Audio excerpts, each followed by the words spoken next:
Ellen Kurtz merupakan pramugari pertama yang tercatat dalam sejarah yang bekerja di perusahaan Boeing Air Transport atau BAT. Sesuai istilah yang disematkan kepadanya, budak semacam ini oleh majikannya ditugaskan untuk berkembang biak atau menghasilkan keturunan agar anak-anaknya juga dijadikan budak di kemudian hari.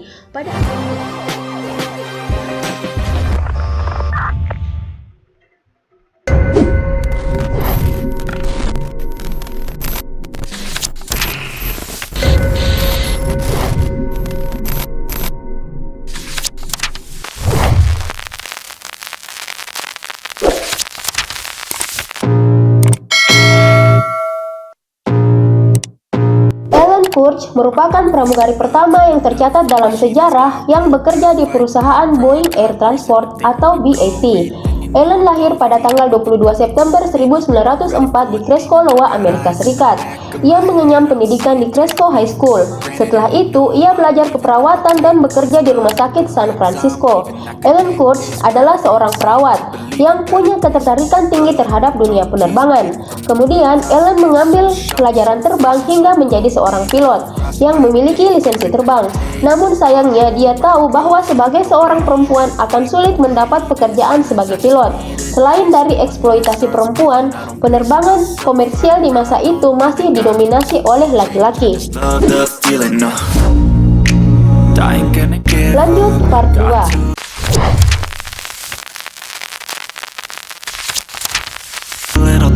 Akhirnya pada musim dingin Februari 1930, Ellen kemudian menuju ke BAT di San Francisco untuk menjadi bagian dari industri penerbangan komersial baru dan bertemu dengan manajer Steve Stimson untuk mendiskusikan tentang idenya. Pada masa itu, kebanyakan orang masih takut terbang disebabkan banyaknya kecelakaan yang terjadi. Apalagi pesawat komersial di kala itu terbang dengan ketinggian rendah, yakni hanya sekitar 6.000 kaki bila dibandingkan saat ini yakni 35.000 kaki.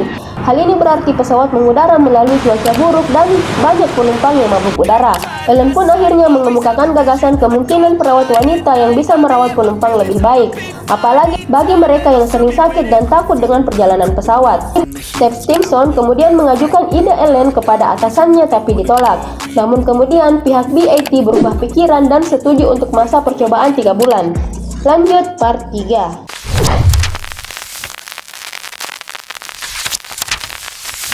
Akhirnya pada tahun 1930, Boeing Air Transport atau BAT memulai sesuatu sebagai percobaan yang dianggap berani pada waktu itu dengan mengontrak 8 orang perawat, dikenal dengan istilah The Original Age, sebagai pramugari dan Ellen Kurtz menjadi kepala pramugari.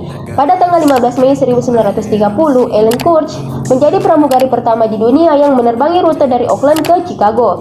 Adanya pramugari merupakan sukses yang tak terbantahkan bagi BAT.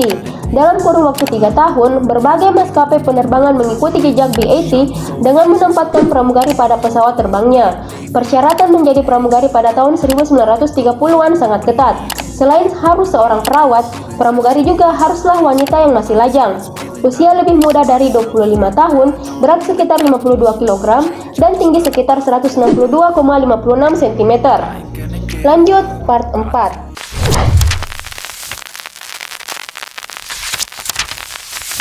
Akhirnya pada tahun 1930, Boeing Air Transport atau BAT memulai sesuatu sebagai percobaan yang dianggap berani pada waktu itu dengan mengontrak 8 orang perawat, dikenal dengan istilah The Original Age, sebagai pramugari dan Ellen Kurtz menjadi kepala pramugari. Pada tanggal 15 Mei 1930, Ellen Kurtz menjadi pramugari pertama di dunia yang menerbangi rute dari Oakland ke Chicago. Adanya pramugari merupakan sukses yang tak terbantahkan bagi BAT. Dalam kurun waktu 3 tahun, berbagai maskapai penerbangan mengikuti jejak BAT dengan menempatkan pramugari pada pesawat terbangnya. Persyaratan menjadi pramugari pada tahun 1930-an sangat ketat. Selain harus seorang perawat, pramugari juga haruslah wanita yang masih lajang. Usia lebih muda dari 25 tahun, berat sekitar 52 kg, dan tinggi sekitar 162,56 cm. Lanjut part 4.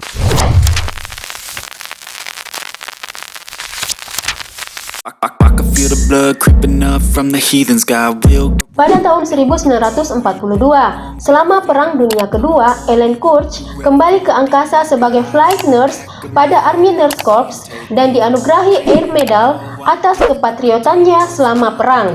Setelah Perang Dunia Kedua usai, Ellen Kurtz pindah ke Terre Haute, Indiana, dan menjadi direktur di Union Hospital, kemudian menikah pada tahun 1964 dengan Leonard Brinks Marshall, yang merupakan direktur utama Terre Haute First National Bank. Ellen Kurtz meninggal pada tanggal 22 Agustus 1965 dalam kecelakaan menunggang kuda yang tragis.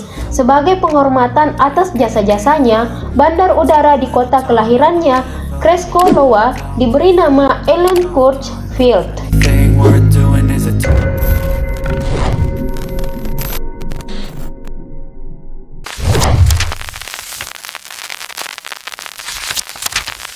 Sesuai istilah yang disematkan kepadanya, budak semacam ini oleh majikannya ditugaskan untuk berkembang biak atau menghasilkan keturunan agar anak-anaknya juga dijadikan budak di kemudian hari.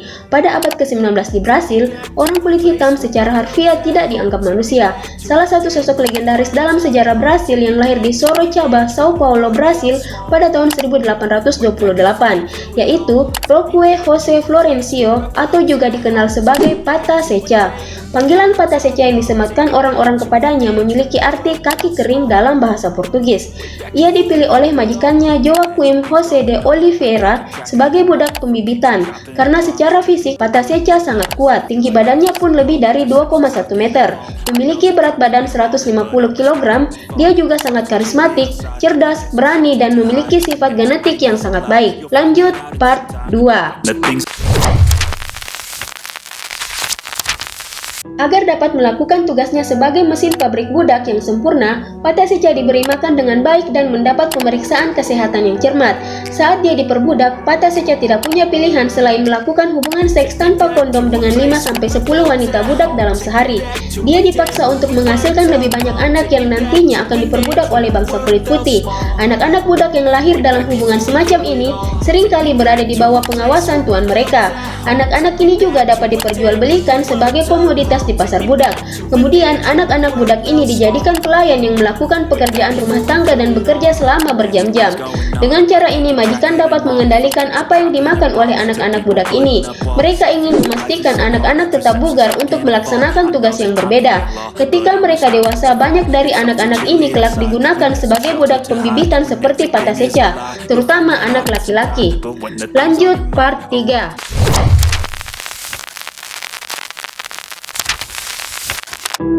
Selama menjadi budak pembibitan, Pata Seca telah menjadi ayah dari sekitar 249 anak yang lahir dari perempuan yang berbeda-beda.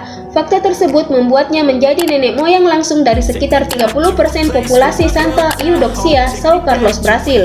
Pata Seca sangat terkenal di kalangan para bangsawan wanita kala itu karena produktivitasnya yang sangat baik, serta fisik yang kekar dan tinggi juga kuat dan sangat berotot. Sehingga para bangsawan wanita banyak yang melamarnya untuk dinikahi.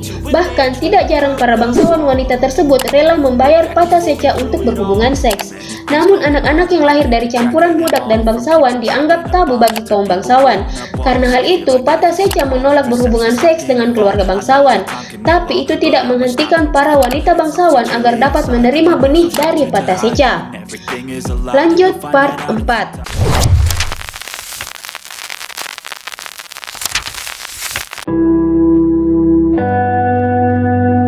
Meski Pata Seca menderita sebagai budak, dia tetap mencintai anak-anaknya. Dia mengajari mereka keterampilan penting seperti membaca, berkelahi, dan bertahan hidup. Banyak dari anak-anak itu menjadi pemimpin komunitas budak kulit hitam yang melawan rezim budak. Pata Seca dikenal cerdas, pemberani, dan memiliki karisma yang besar. Ia mencoba melarikan diri untuk pertama kalinya, namun usahanya gagal. Setelah usaha pertamanya untuk mencoba kabur gagal, Pata Seca kembali mencoba kabur dan akhirnya berhasil.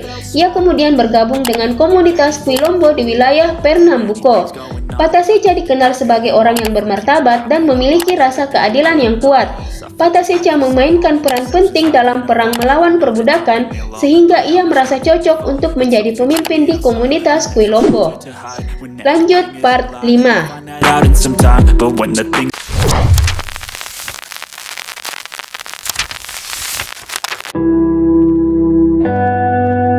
tahun 1888, perbudakan secara resmi akhirnya dihapuskan di Brasil.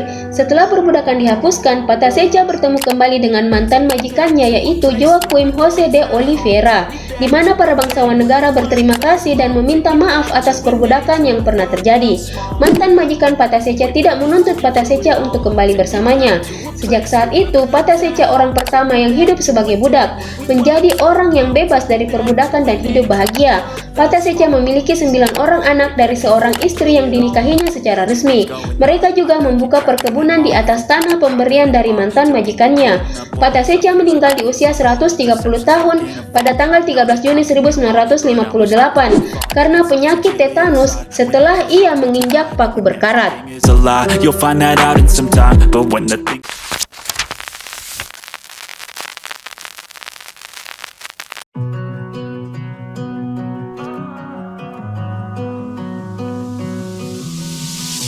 I know what you're thinking and I'm thinking it too. Maybe we should both just let it go.